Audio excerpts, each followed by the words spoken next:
Hello friends, welcome back. And in today's video, we are going to be talking all about how to create a warm-up routine for your elementary music class. Now, I've been doing about the same warm-up routine with my kids. I'm going on year 4 now, and they do it from K through 5. So by now, they just expect it. They walk into my room and we get started with it right away. And it sets the tone for how music class is going to be.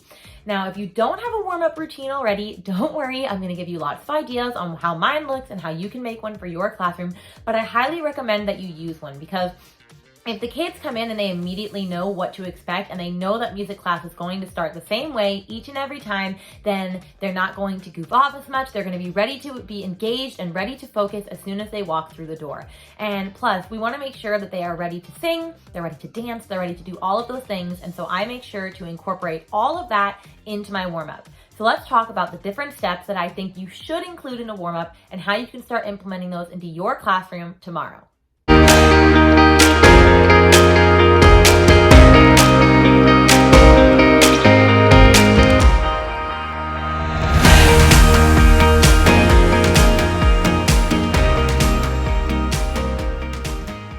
Now, I got the idea of using a warm-up routine in my music room from my lovely teacher mentor, Joni Slauson, who is an amazing, amazing music educator. So I got some of these ideas from her, and some of these I've utilized on my own over the years. Whatever I show you, please remember to try and edit it to fit your classroom-specific needs, because what works for me might not work for your students and vice versa.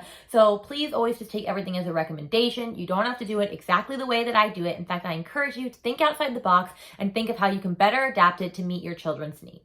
Now, the first thing that I do only applies to K through 2. I don't do this through 3 through 5, but as soon as K through 2 is ready to walk into my room, I normally have some type of music on, and normally it'll be themed. So if it's around Halloween time, it'll be a Halloween song. It's always instrumental, so that the kids, they might know what it is, but they're not singing along to it. And they follow along behind me, and I'm always the leader, and I guide them around the room doing some sort of steady beat activity because I want to really, really replicate for them to know what a steady beat sounds like and feels like. So we'll do stuff like patting our shoulders, tapping our head, patting our legs, driving around like a train, and I just take them all around the room in my classroom.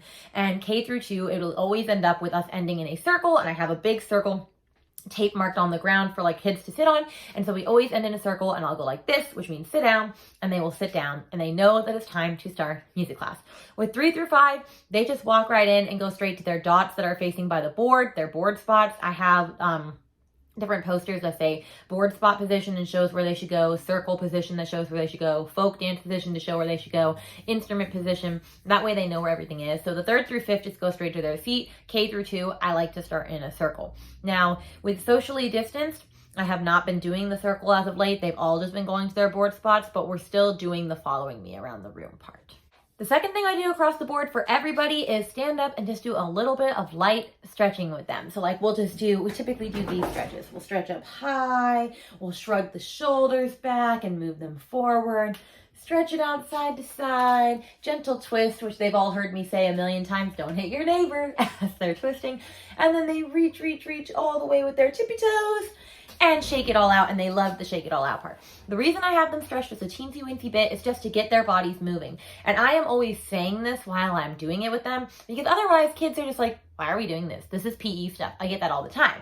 And so now they know it's because I want them to get their bodies moving, because they probably were just sitting down and we're at a desk. And so I want to make sure that they are ready to go.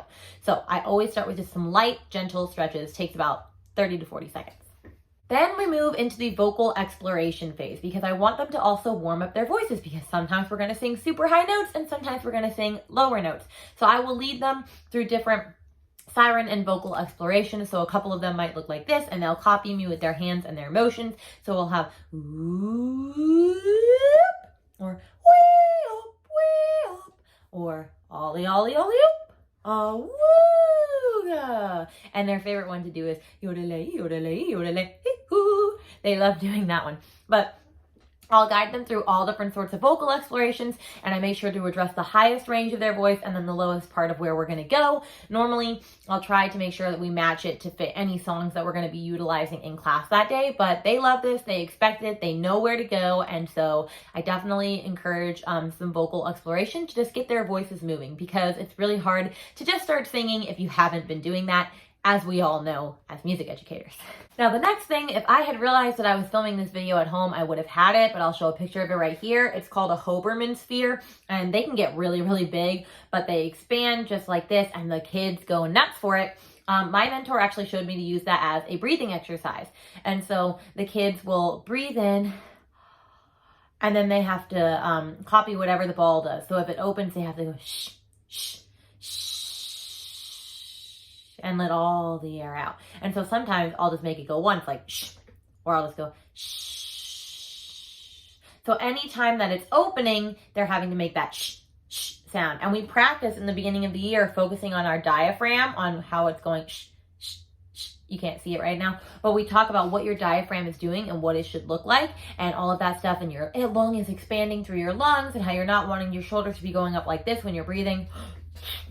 Like, we don't want that. And so they actually practice with their shoulders when we start out, making sure that their shoulders aren't moving when they're going shh, shh, shh. And they really love doing that. And I still have 5th graders that still hold on to their shoulders.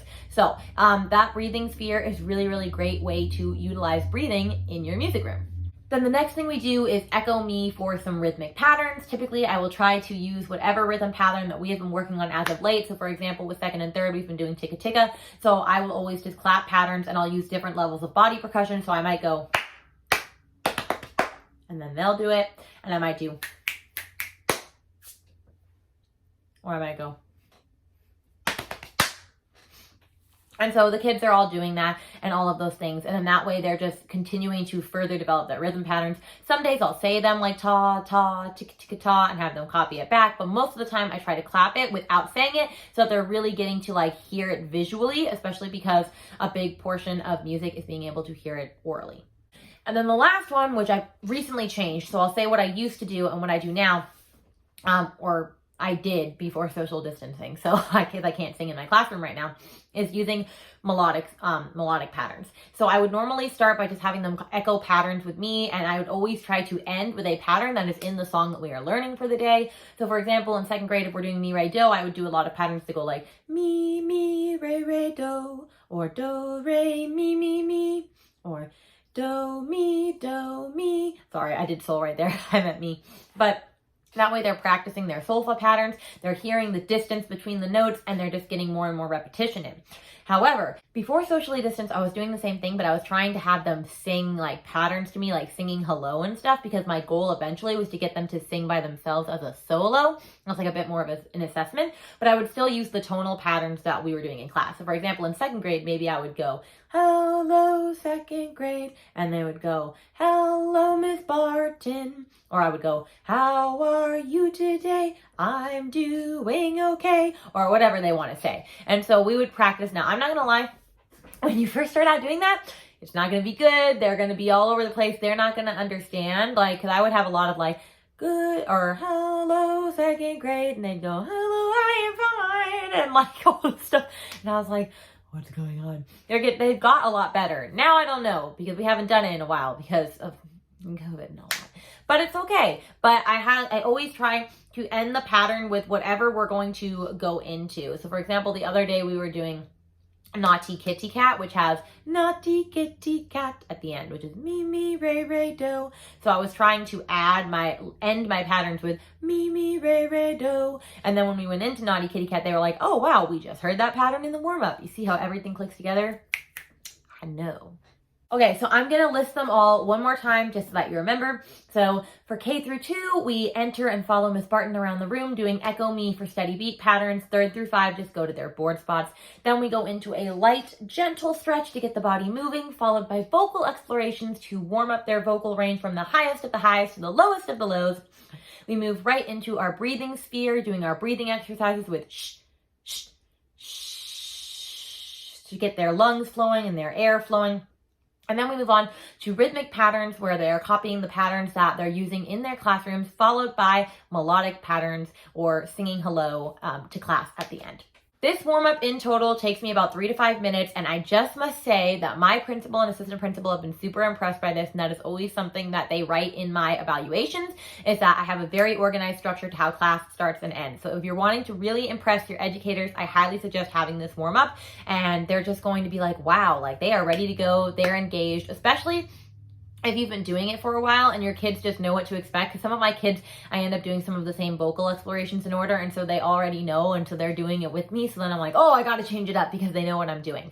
So the kids actually enjoy this. They're excited for it. By 5th grade, it's like back of their hand, and then we just get our day started. So if you don't have a warm-up routine, then take some tips from here and just implement it and try like 1 or 2 things in your classroom tomorrow and see how they go. I would love to know though in the comments below if this was helpful to you, what sort of things you're going to take from this video and try using with your class tomorrow. Or if you already have a warm-up routine, I would love to hear what sort of stuff you're using in your classroom, because I also always strive to better make my warm-up routine as good as it can be. And I'm sure that we can all be learning from each other in the comments below. But with that, that's the end of this video. It's short, sweet, to the point, all about warm-up routines for elementary music. So if you are following along still, make sure to hit subscribe so that you are able to see when future videos come out, and hit the bell notification if you want to really know when they're coming out so that you can be first one to listen and first one to absorb in all of the goodness. But with that, friends, I'm going to go. I have a couple more videos to film, hence why you're seeing this shirt more than once. So I will see you in the next video. Bye, guys.